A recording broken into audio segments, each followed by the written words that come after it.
मैं अपना नाम बदल लूँगा अगर किसी भी मनु मंदिर के वीडियो में मनु जी का इतना लंबा इतिहास आपको देखने को मिल जाए।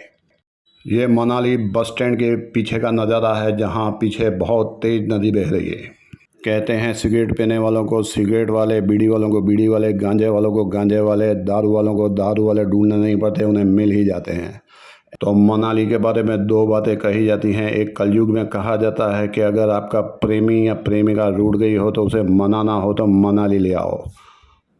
लेकिन वेदों और शास्त्रों में बताया गया है कि मनु ही संसार के पहले मनुष्य थे। उन्हीं के नाम मनु से इंसान को मनुष्य कहा जाता है और उन्हीं के नाम से शहर मनाली का नाम पड़ा था। पूरे भारत में मनु जी का मनाली में इकलौता मंदिर है। विष्णु भगवान के 10 अवतार थे, मत्स्य, कच्छ, वराह, नरसिंह, वामन, परशुराम, राम, कृष्ण, बुद्ध और आने वाला अवतार है कलगी। लेकिन उसमें जो पहला अवतार है मत्स्य अवतार, वो इसी कथा से जुड़ा है। मनु जी ने अपने जीवन के 7 चक्रों को यहीं बिताया था, यानी यहीं पर 7 बार जन्म लिया और यहीं पर 7 बार प्राण छोड़े थे। भागवत गीता और वेद और कई पुराणों में ऋषि मनु के बारे में बताया गया है।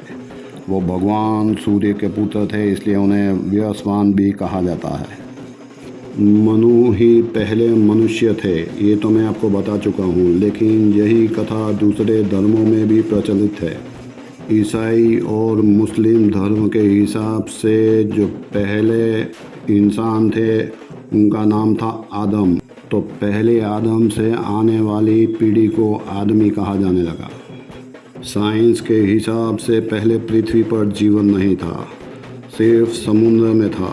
धीरे धीरे कुछ प्राणी धरती पर आकर रहने लगे और फिर धीरे धीरे वो इंसान के रूप में बदल गए। यह बात लाखों साल पहले हमारे वेदों और पुराणों की कथाओं में बताई जा चुकी है।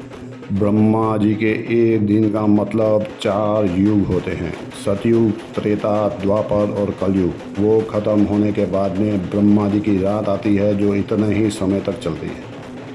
तो बात करते हैं विष्णु भगवान के पहले अवतार मत्स्य अवतार की। सत्यव्रत नाम के राजा और ऋषि थे, जो बाद में मनु कहलाए। एक दिन कृतमाला नदी में पितरों का तर्पण कर रहे थे। अचानक उनके हाथ में एक मछली आई, तो उन्होंने मछली को वापस नदी में डाल दिया। तो मछली ने कहा, यहाँ बड़ी मछलियाँ हैं, मुझे खा जाएंगी, आप मुझे बचा लीजिए। तो सत्यव्रत जी ने यानी मनु जी ने मछली को अपने कमंडल में रखकर आश्रम ले गए। लेकिन मछली का आकार बढ़ गया और वो कमंडल में नहीं आ रही थी। तो राजा ने मछली को कमंडल से निकाल कर एक बड़े मटके में रख दिया। मछली फिर बड़ी हो गई और फिर मछली को तालाब में डाल दिया। तो मछली का आकार और बढ़ गया और तालाब छोटा पड़ने लगा। तब मछली को समुद्र में डाला और हाथ जोड़कर मनु जी ने पूछा कि आप कोई साधारण मछली नहीं हैं, आप कृपा करके बताएं कि आप कौन हैं। तब मछली के रूप में से भगवान विष्णु अपने असली रूप में प्रकट हुए और उन्होंने मनु ऋषि से कहा कि 4 युग खत्म होने वाले हैं और प्रलय आएगा। आप एक बड़ी नाव बनाएं और उसमें सप्त ऋषियों के साथ सभी प्राणियों का एक एक जोड़ा रखें और सभी तरह के अनाज लेकर बैठ जाना। जब सागर में प्रचंड आंधी आएगी तब बासुकी नाग को डोर यानी धागा यानी रस्सी बनाकर मेरे साथ बांध देना। जब तक ब्रह्मा जी की रात रहेगी तब तक मैं नाव को मत्स्य रूप में खींचता रहूँगा, और जब प्रलय ख़त्म हुआ तो मत्स्य अवतार ने नाव को हिमालय पर्वत पर मनाली में बांध दिया। और फिर जहाँ पर मनु जी ने हजारों सालों तक तपस्या की वो स्थान है मनाली। और जिस जगह पर तप किया था, जिस स्थान पर तप किया था, वो है ये मनु मंदिर। मनु जी सप्त ऋषियों के साथ में यहाँ पर आए थे और जो अनाज और जो प्राणी का एक एक जोड़ा लाए थे, फिर उसी से सृष्टि आगे बढ़ी और मनु जी के ही वंशज हैं हम सब। मनु जी की पत्नी का नाम था शत्रुपा। पहले शहर का नाम मनुवालय था, जो बाद में कालांतर में कलयुग में मनाली हो गया। मनु जी ने मानवता के कल्याण के लिए कई महत्वपूर्ण कार्य किए थे। उन्होंने ही मनुष्य की आयु को 4 भागों में बांटा था: ब्रह्मचर्य, गृहस्थ, वानप्रस्थ और संन्यास, जो लगभग 25 साल के थे, क्योंकि पहले आयु 100 साल की होती थी। अब कलयुग में आयु 70-80 साल की रह गई है। तो समझ लीजिए 20 साल ब्रह्मचार्य के, 20 साल गृहस्थ के, तो 20 साल वानप्रस्थ के और 20 साल संन्यास के। लेकिन आज कौन 60 साल के बाद भगवान प्राप्ति के लिए संन्यास की तरफ आगे बढ़ता है?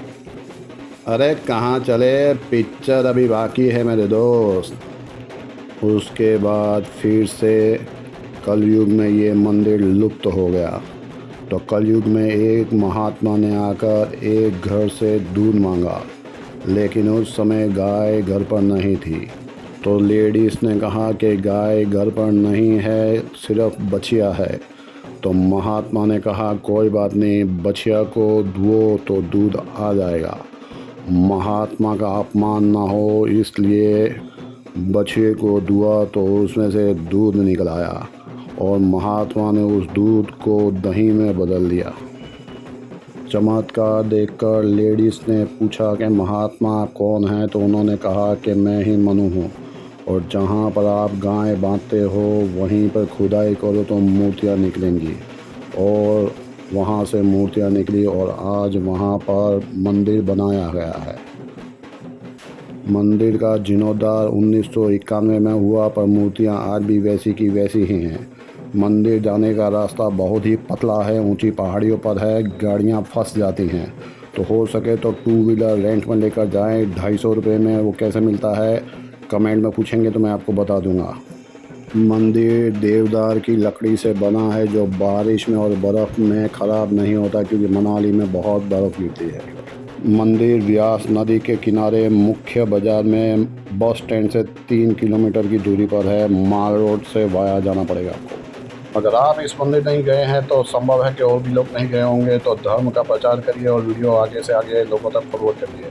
और ऐसे ही 1000 मंदिरों के दर्शन करने के लिए सब्सक्राइब करें यूट्यूब चैनल रोज एक मंदिर के दर्शन, और कमेंट बॉक्स में हर हर महादेव लिखना ना भूलें।